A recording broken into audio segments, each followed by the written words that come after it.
What I mean by happy for no reason is an inner state of peace and well-being that doesn't depend on your circumstances. Now, that doesn't mean that you're not going to feel grief if somebody dies, but along with that grief is also this inner backdrop of peace and well-being that, I am okay. I am unshakable. And yes, I feel grief right now. Or yes, I feel anger if something happens that's an injustice. It's not that you don't feel those things. It's that you have this unshakable state of peace and well-being so that nothing really can make you unhappy again. You can be happy and grieving. You can be happy and angry. But there's that truth of who you are is unshakable.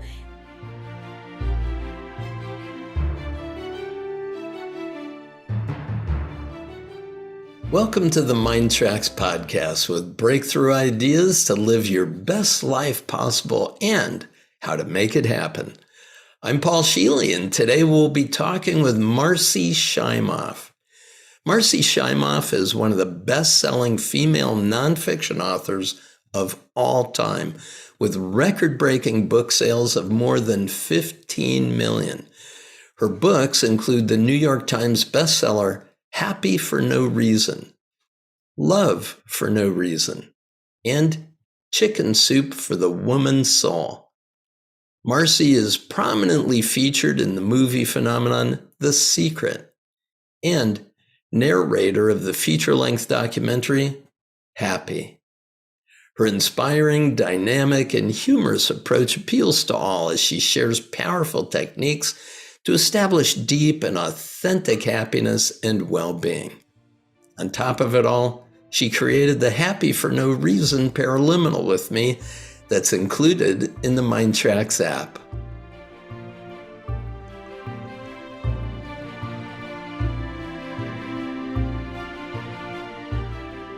Marci, it's so good to be with you. Thanks for joining the podcast. Paul, it is always great to get to be with you, and I'm so looking forward to our conversation and what's going to unfold. Yes, I've got a lot of juicy things that I'd like to get into. I've always loved your panache, your ability to take charge of your life, to address significant issues and move through them. But also as a teacher, you have a really profound way of assisting people in helping them get to where they want to go. So congratulations on a life of amazing work. Oh, thank you. I feel very blessed. I'm doing what I love, and it just coincidentally, wonderfully gets to serve people. So I'm very blessed. Well, there's two books that you have, Happy for No Reason, Love for No Reason, in addition to everything else you've written. But those two, I'd really like to put as a central idea, because one of the things that you have posited for your reading audience is that we are conditioned as people to look outside of ourselves for both those things, for happiness. If I could get the world to work right for me, I'll be happy. Love, if I could just find the right person, then I'll have love. And you've really turned that around to say, no, that both of those exist within us. I'd like to ask you how your personal journey led you to that position. Yeah, it was my journey. Paul, I'm the least likely person in the world to be writing a book on happiness because I was born depressed. I joke with people that I came out of the womb with existential angst. And I had a great family, great parents. All the circumstances looked like I should have been happy, but I felt like I had this dark cloud around me. I can remember being in kindergarten, feeling like the weight of the world on my shoulders. I actually now think that I had maybe some ancestral trauma that I was carrying in my cells. We all have the lineage that we carry with us as well. And so I grew up depressed. My solution when I was a kid was something called sugar. That was the only thing that would make me happy temporarily. So I became a sugar addict. By the time I was in high school, I was about 35 pounds overweight. It didn't help matters. So when I was in my 20s, I did what I think most people in our society do. I think it's what we're trained to do. I set goals for myself. And I figured that once I reached those goals, I would be happy. That's how I would get happy. And I set 5 goals. I'll share them with you because I think a lot of people can relate to them. I wanted to have a successful career helping people, a wonderful husband or life partner, fabulous friends, a comfortable home, and the equivalent of Halle Berry's body. Now, I got 4 out of the 5. I do not have Halle Berry's body, but I have a healthy body for which I'm very grateful. And I worked really, really hard to get all my ducks in a row so that all those things would happen. And Paul, I had a turning point moment. It was in 1998. I had 3 books in the top 5 on the New York Times bestseller list at the same time. It was the first time that had happened. And I had just finished giving a speech to 8,000 people. And I had autographed 5,432 books. My client had a massage therapist massaging my hand so I could keep on autographing. And on one hand, I felt like an author rock star. But I remember after signing that last book, I went up to my hotel room, which was the penthouse suite that my client had gotten for me. I walked over to these huge windows overlooking Lake Michigan. I was in Chicago. I took in that view. And I turned around and I collapsed onto that bed and I burst into tears. And I burst into tears because I realized I had everything I thought I needed to be happy. And it still didn't work. I still felt that same hole in my heart or emptiness in my heart. And I realized this was the end of the line.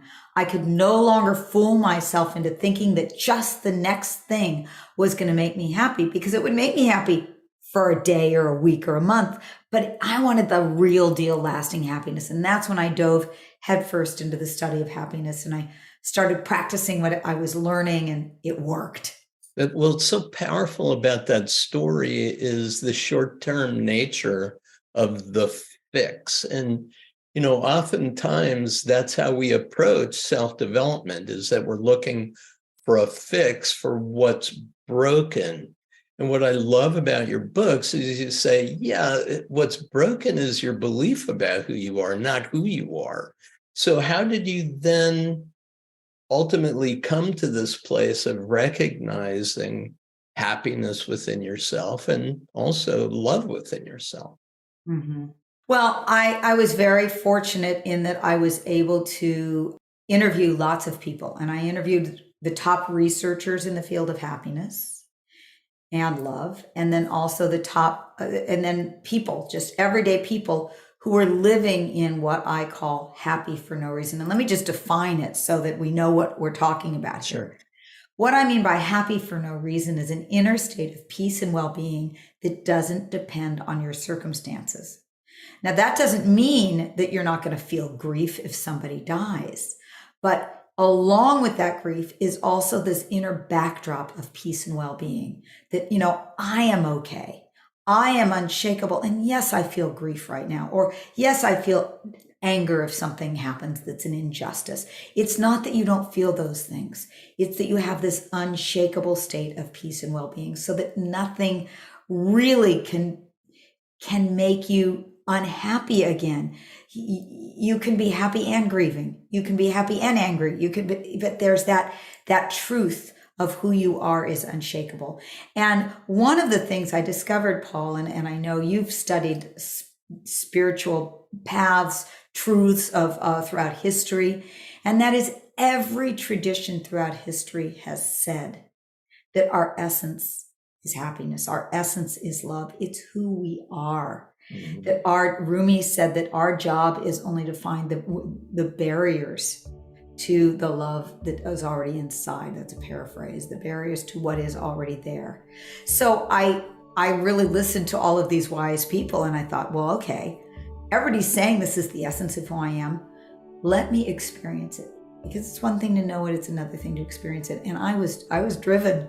This is what I wanted in life, and I started doing what I was being told would raise my happiness set point. Let me just share this one other piece that really kind of made everything make sense to me. And that is the research that we all have what's called a happiness set point. And it's like our thermostat setting. And no matter what happens to us, whether it's good or bad, we will tend to return to our thermostat setting, our happiness set point, unless we do something consciously to change it. So people who win the lottery, they are happier for a short period of time, but then they return to their original happiness set point. And same with people who have tragedies. So given that, yeah, you can work hard for anything in order to be temporarily happy, but you're going to come back to your set point. So let's deal with the set point. And the set point, yeah. Go ahead. Well, there were two aspects that I noticed in your work. One was to talk about the happiness set point or the love set point, which you believe there is a strong correlation between the very two, much or so. an analogy anyway. And the other thing is that there's a happiness ceiling. So in terms of that ceiling is also, I think, quite key, especially with respect to the earlier story that you told of. You finally got it all, but there was something there that you were bumping up against. That wasn't your happiness set point at a baseline, was it? It was had to do with a happiness ceiling. Well, yes, I think the happiness set point is kind of the range of our upper limit. That is our upper, and there's a range to it. Got it.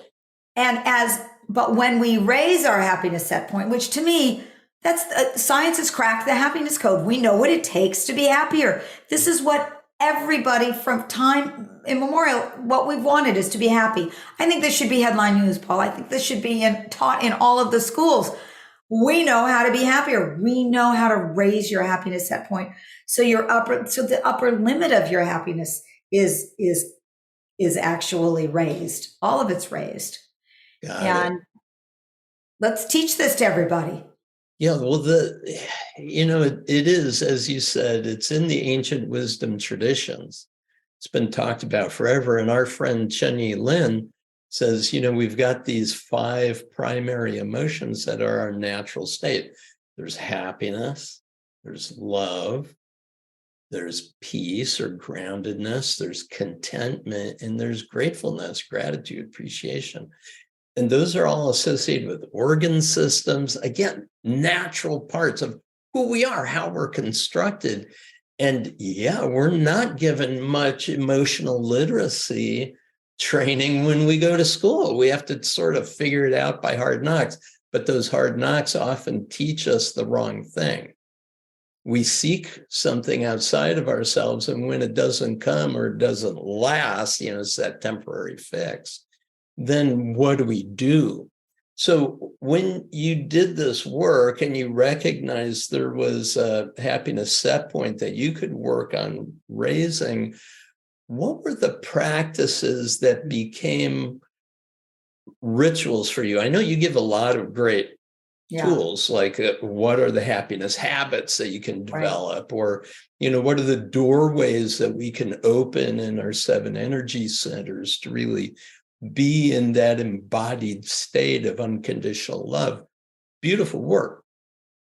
What are the practices that you found are the absolute musts for you to be able to live on an ongoing basis in that zone you want to be in? It's such a great question, and I will absolutely answer it. And I want to say that my answer is a little misleading. And the reason that it's misleading is that we are all very different. And we each have a weaker area that we need to work on. So let me just address that first, and then I'll tell you what I personally needed and found to be the most helpful.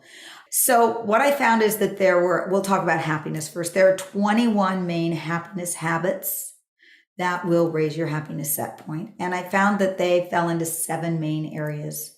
And I just want to go through those 7 areas. And as I do, I want people to be thinking, where am I the weakest? Because that is your answer. Where you're weakest, Paul, is not where I'm weakest necessarily. And we each need to start where we're the weakest, because that's where we'll get the greatest result. So I created an analogy, a metaphor. I call it building your inner home for happiness. And a home has 7 main areas. It's got a foundation, 4 corner pillars, a roof, and a garden. And this is how it relates to your happiness. And as I go through these, I want everyone to be thinking to themselves, where am I the weakest? Because that's where you need to start. So the foundation is taking responsibility for your life and your happiness. Do you show up in life as a victim of life. And you know you're a victim if you're blaming others around you, shaming, which is blaming yourself, or complaining, blaming the circumstances, right? So if you find yourself doing that a lot, the first thing you need to do is start taking responsibility for your life, showing up more like a victor in life. Like I can make changes here, right? Then there are the So on that, let me pause for just a moment. Very often I refer to what are called developmental levels. In psychology, we look at, how we move from childhood to adolescence, adolescence to adulthood. And at the top level of our achievement as adults, it's called the socialized mind. And the socialized mind is we've accepted all of the beliefs, all of the conditions that our culture has taught us, and all the blind spots. And one of them is the victim mentality that's really taught. Now, the work that we've done at Learning Strategies and the work that you and I have done in self-development identifies people who are self-authoring, and that's the next level up.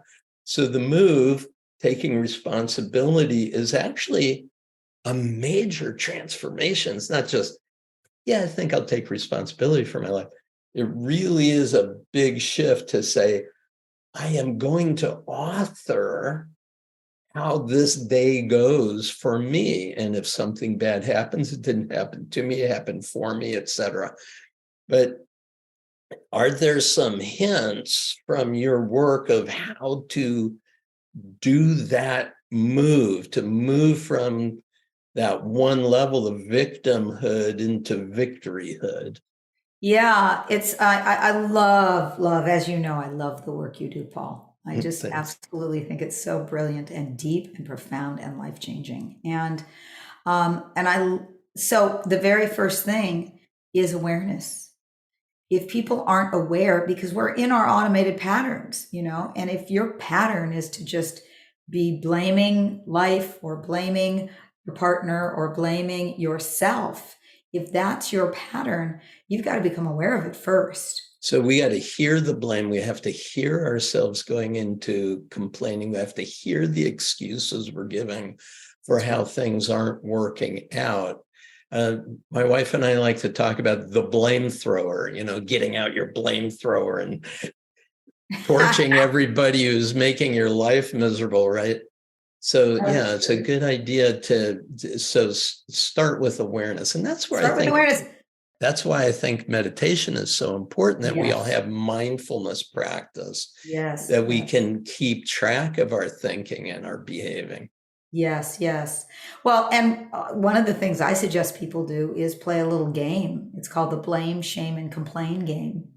And what you do is you just put $1 in a bowl or a bucket every time you find yourself blaming, shaming, or complaining. And you and your family do it, and you'll be amazed. By the end of a week, you'll get some good money in there that you can donate to charity but it's just an awareness game. And what I like to do is, you mentioned it, is life in my favor or not? I like to imagine if if something happens that is not the way I wanted it to happen, instead of complaining about it, I ask the question, if this were happening for a higher purpose, or if this were happening for my greatest good, what might that be?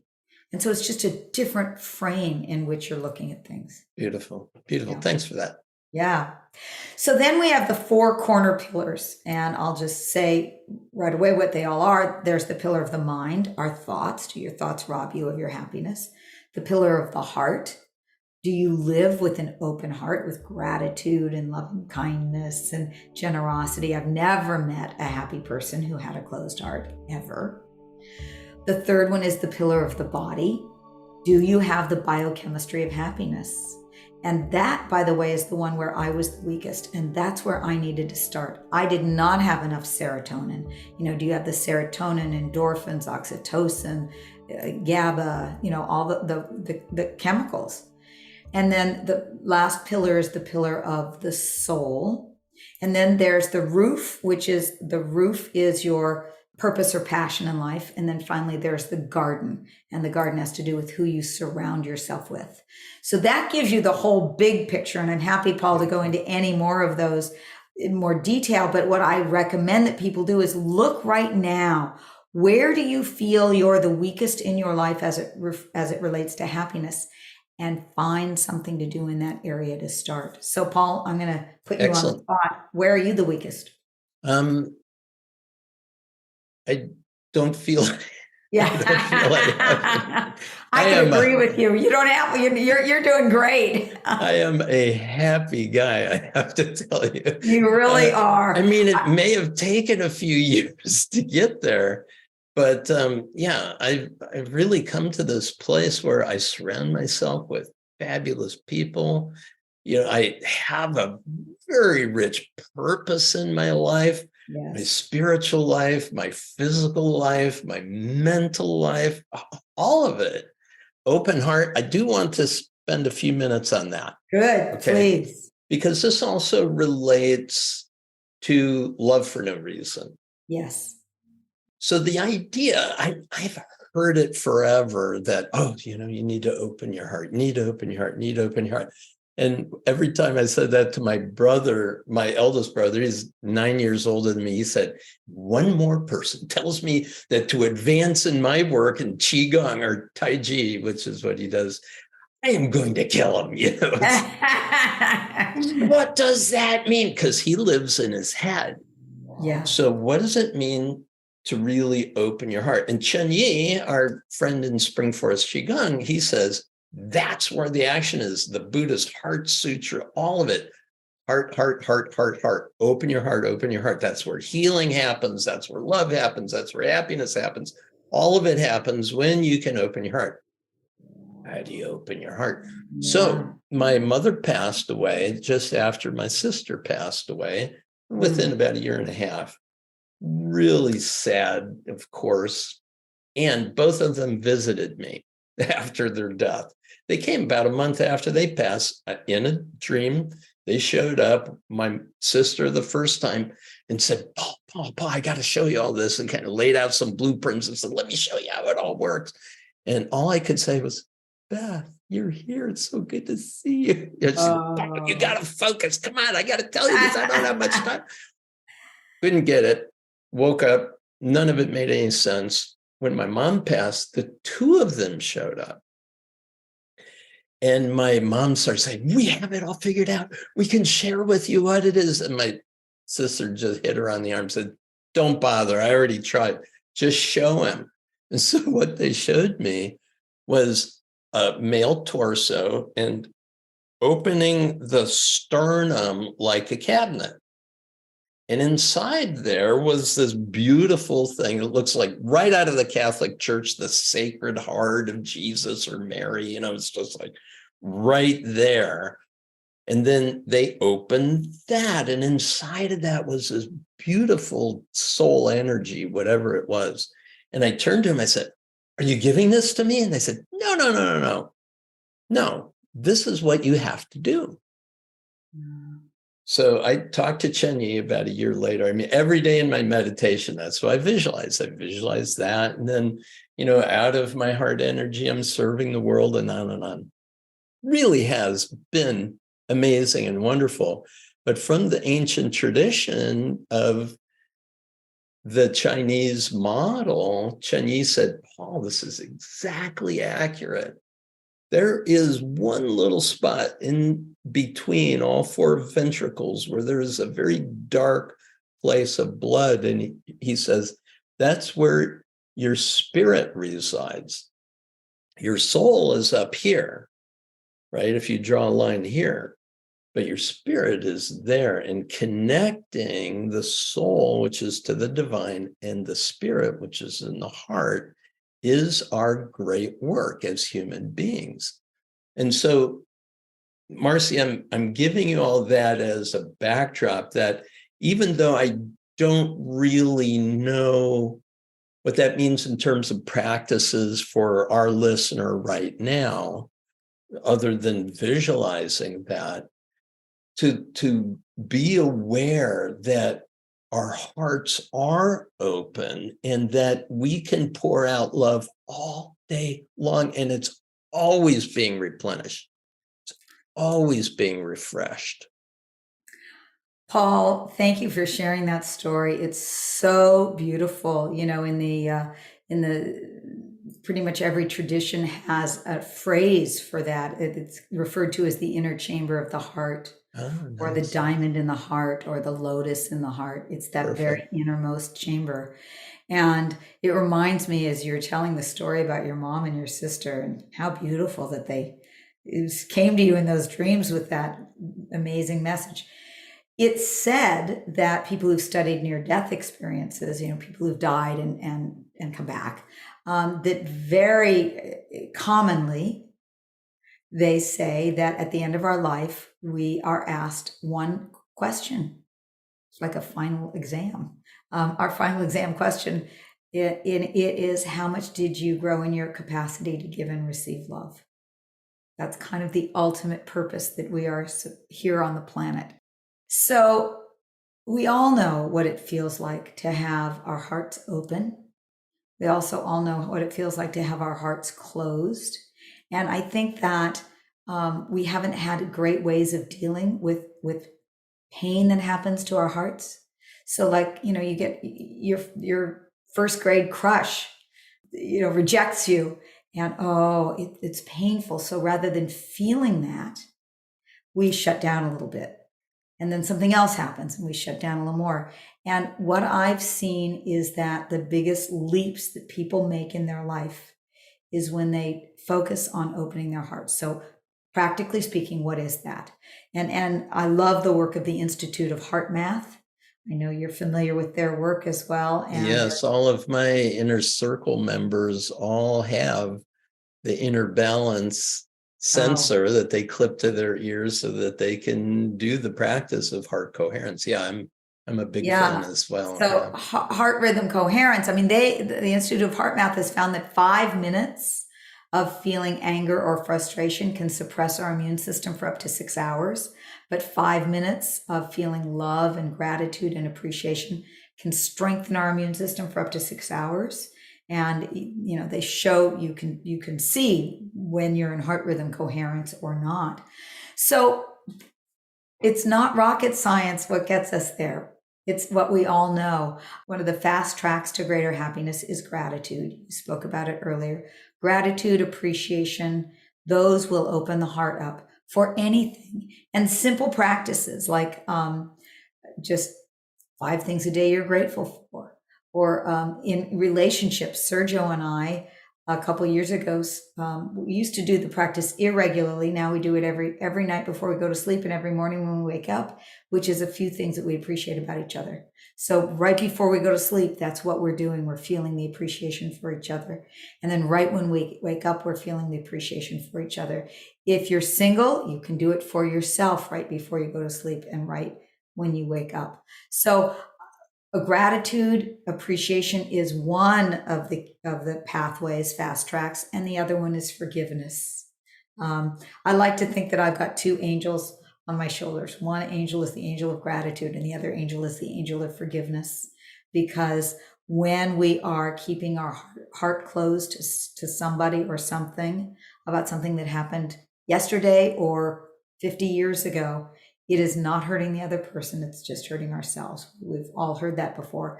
But there are just some beautiful, profound forgiveness practices that can really shift how we feel in life. So those are my first 2 go-tos. Whenever somebody says, I want to be happier, gratitude and forgiveness. Excellent. Yeah. The idea of forgiveness, love, and kindness is also another one. Practices of kindness. A lot of people are studying that, especially when the pandemic broke out. What can we do to help create more kindness in the world? Also, truth, love, simplicity. Those are 3 that I have heard.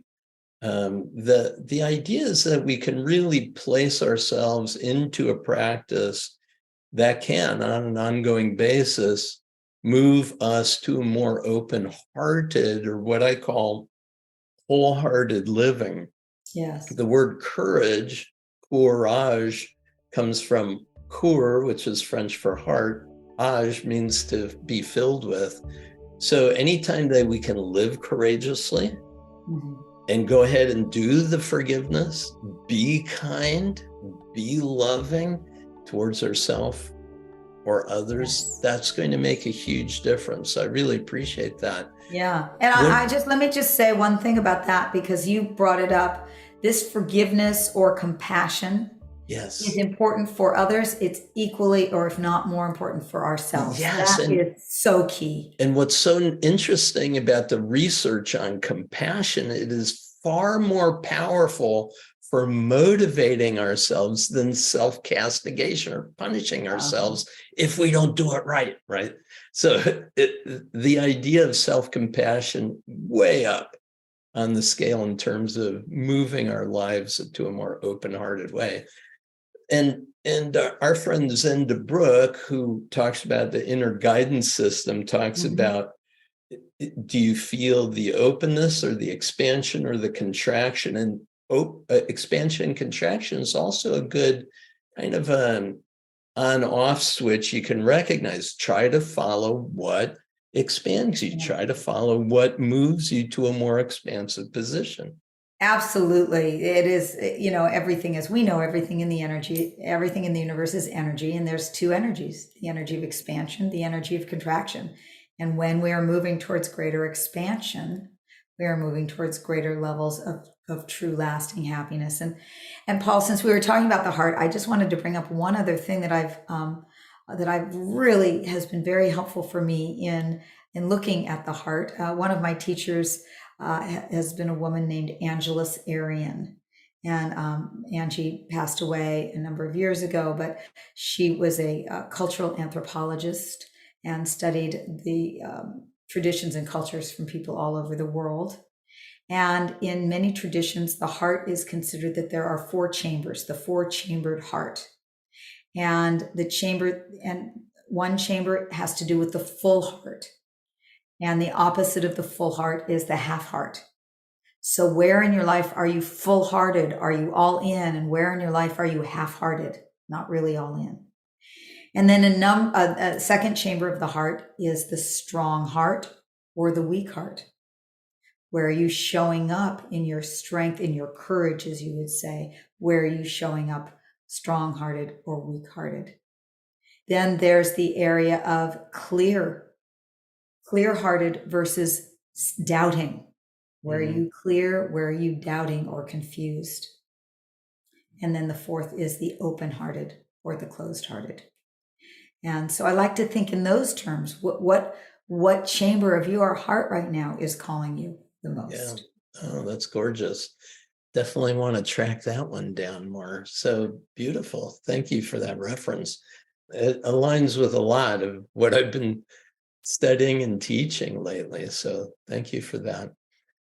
You and I did the Paraliminal on Happy for No Reason. We talk about the pillars and a person identifying how they can move their happiness set point. And I definitely want to direct our listener to that work that you and I did together. It was so fun. I remember recording it in San Francisco with you, and we were so excited. I remember that so well. And Paul, I just want to thank you for your brilliance with these paraliminal technology, because I cannot tell you how many thousands of people have written me or thanked me for that paraliminal, saying that they go to sleep listening to it and how deeply it changed their happiness set point to just listen to the Happy for No Reason paraliminal. So your work is so brilliant with all the paraliminal.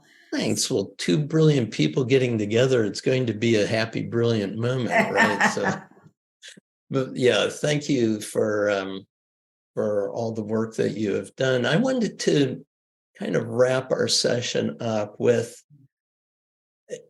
I think it's something that I got from you, and I think maybe because Bill Levesey talked about it, and we've both worked with Bill Levesey when he was living.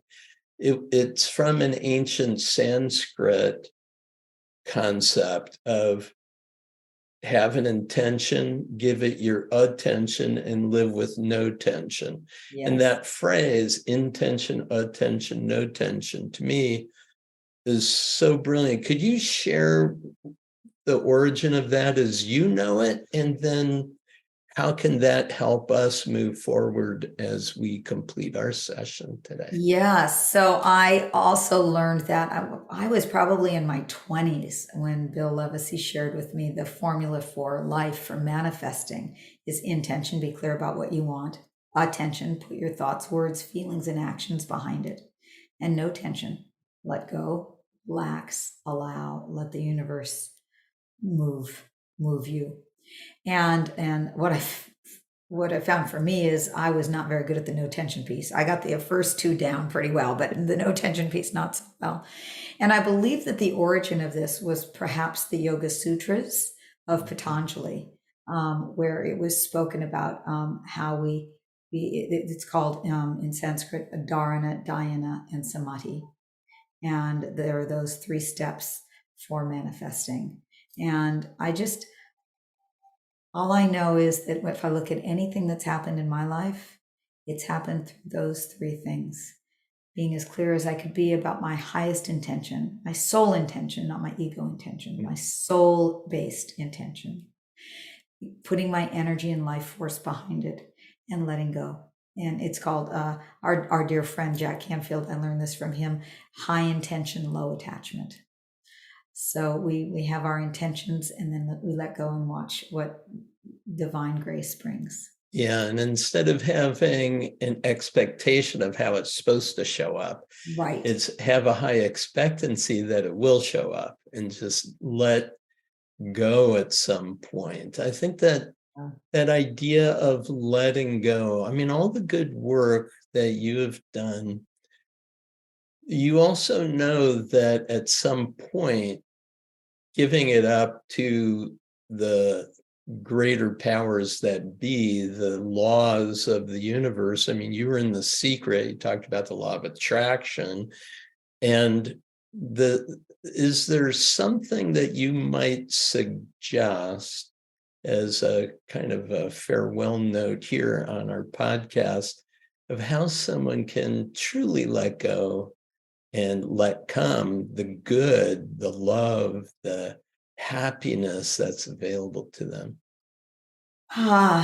It really is a difference in the color glasses that you're wearing. Mhm.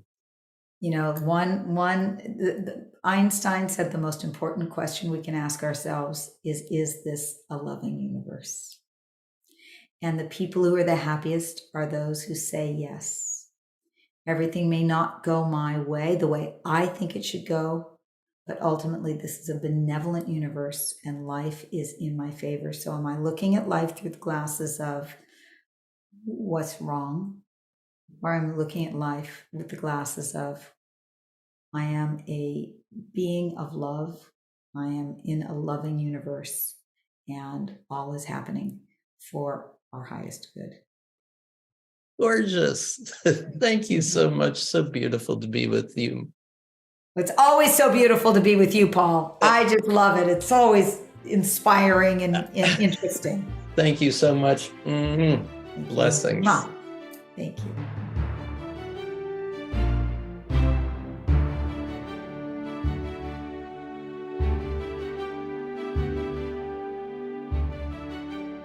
I hope you enjoyed our conversation with Marci Shimoff.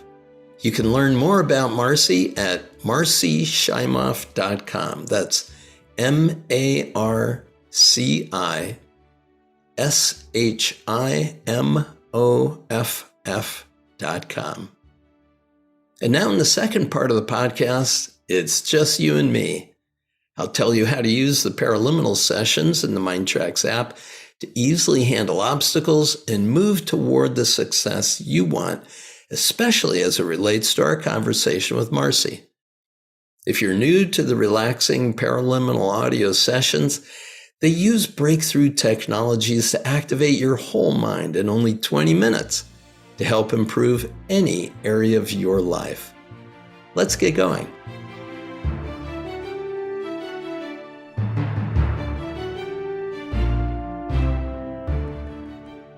Welcome to the follow-on to my conversation with the amazing Marci Shimoff, where we were talking about happiness for no reason, love for no reason.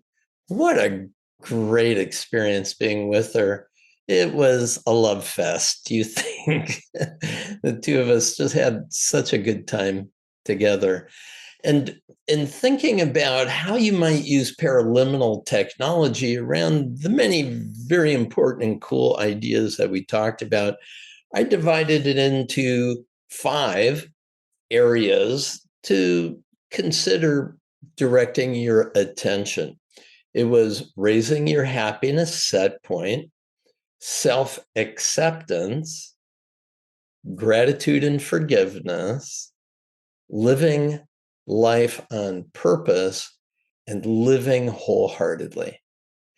Now, all 5 of these are huge, important ideas for raising the quality of our life experience on a daily basis.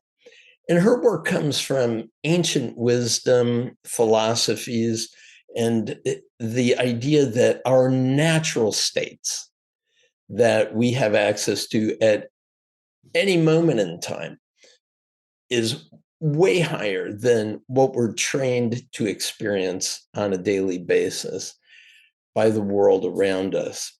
And perhaps a major part of the work that she and I were talking about is how do we remove these obstacles or the barriers, the blockages to living at a level of joy, happiness, peace, love on a daily basis in our everyday experience. How do we really develop a happiness habit? And, we talked about the idea of a habit of expecting, a habit of expectancy that is far more positive and oriented toward the life that we choose to live rather than the life that we've been trained to live by the culture around us. So let's talk a bit about this first point, which is raising our happiness set point.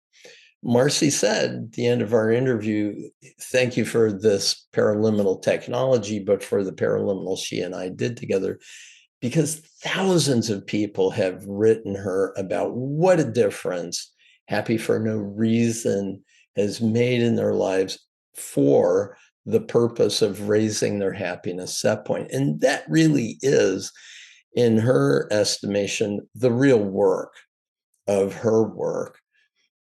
That we have naturally these upper limits, and being able to raise that glass ceiling is important. We also talked about the pillars, well, the foundation, the pillars, and the roof, the kinds of behaviors that we can engage in that will help move things forward. So during the paraliminal, you get to really decide which aspect of this work you get to focus on. She had asked me, so Paul, which is your weakest?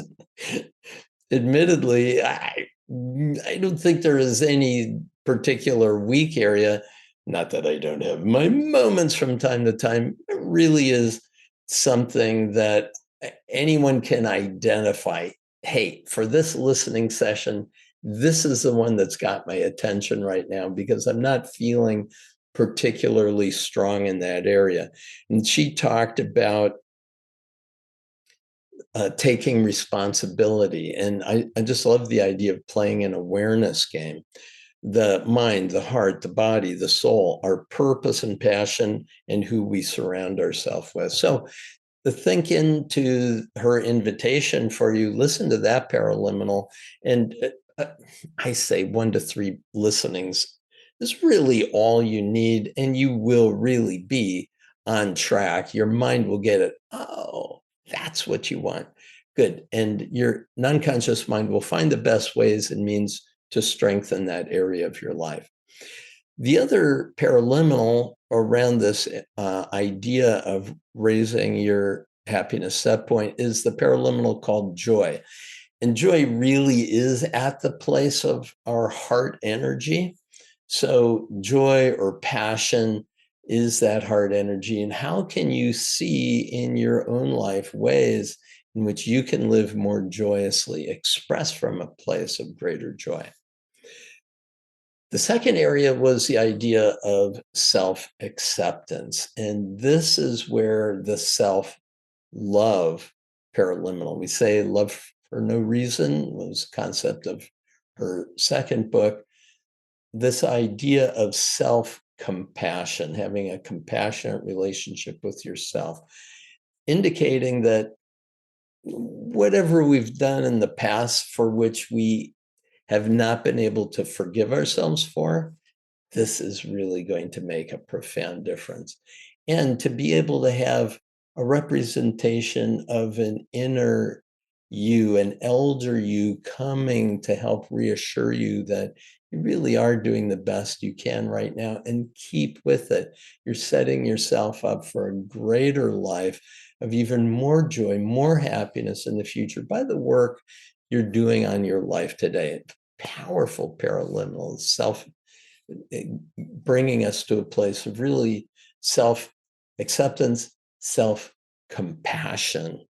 And compassion, as I mentioned in the interview, is a very powerful way of motivating ourselves to higher levels of expansion, expression, and success. The third area was on gratitude and forgiveness. And we spent a lot of time talking about what do we do to open our hearts. Gratitude paraliminal is that one. It's about the great fullness. Gratitude or gratefulness is about focusing on courage, right? The fullness of the heart, which we can feel. Just hearing her speak brought some tears to my eyes. It's just so moving to recognize that when we treat ourselves and others with gratitude and forgiveness, we're operating at such a high level of vibration. It's just profound. It's awesome. I think about all the movies I watch where I weep the most. It's anytime there is an expression of kindness towards someone else, especially in someone's darkest moments of life, to have a helping hand come in and help lift up. It's so powerful. Gratitude, appreciation, super strong. And the other paraliminal that can help a lot in this area is the one that I did with J.J. Virgin called the Miracle Mindset Paraliminal, where you get to focus on one of 7 different areas. You can probably tell I really like a paraliminal that covers a lot of stuff, but then asks you to focus your intention on one element of it, because working on any one of those is going to help you work on all of them. But the one aspect of it that seems most important for you at this moment on this day, that's the one you should be focusing on. It's going to be of the most benefit to you. Miracle Mindset gives you the opportunity to do that. The next area is about living on purpose. And this is where we really are talking about removing the barriers and being able to live wholeheartedly. And this is, I think, the one that runs against the biggest reason we close our heart. Or as a teacher of mine, Dr. Asen, referred to these traumas in our lives that cause our heart to withdraw. So we have the fleshiness of our heart, that's our physical heart, and then we have the essence of our heart, and we withdraw the essence of our heart from the fleshiness of our heart as a means of protection, protective mechanism, trying to prevent ourselves from having our heart broken again in the future. She referred to it as the first love, and we get our heart broken, so we pull away. And the best paraliminal in this is fearlessness. So don't be afraid to have your heart broken. A heart feels and it will feel broken from time to time, but you can't, your heart won't be broken. It feels hurt. We feel it in our heart, but our heart is always being healed. It's always being replenished. If we live wholeheartedly, if we live with an open heart, love is always backfilling in any area. Give your heart freely, give love freely. You'll always be replenished in that. And to that point, living life on purpose, at a higher purpose, the paraliminal called self-actualization is so strong because we're talking about living not only a self-actualized life, which is at Maslow's top of the pyramid, but it's living a self-transcendent life. And a transcendent life is this idea where we are self-authoring, away from the socialized mind to the self-authoring mind. And the next developmental level, a self-transforming mind, really is the highest expression of energy that any human being can achieve. So play with that one. That is a deep drink from the true wealth of the universe when you're listening to that one. Final area is living wholeheartedly. Spent a lot of time talking about that. I've described it here as well. I would encourage you to think about the context of the 5 organ systems from the 5 elements healing paraliminal. The 5 elements are the Chinese medical model, and the 5 organ systems. Happiness is the liver. The heart is joy and passion. So if you want to live wholeheartedly, that's going to be a good one. Balanced with peace and groundedness, the stomach and pancreas. The lungs, contentment. The kidneys, gratefulness, gratitude. And if you place the heart energy in the context of the other organ systems, you are going to be lifting your vibrational level, your happiness set point, because your heart's going to get everything that it needs to fulfill an open-hearted existence, to live wholeheartedly. I think that's the greatest thing we can do, is go all in, right? No withhold. Wake up this day and be all in. Live with a whole heart. And the final paraliminal I'd recommend is Euphoria. Euphoria is that, it's a joy, it's a happiness at a very high level. The Euphoria paraliminal really puts us in touch with that natural energy that is our birthright. It is who we are. Do live a wholehearted life, happy for no reason, filled with love for no reason. Thanks for being a part of this.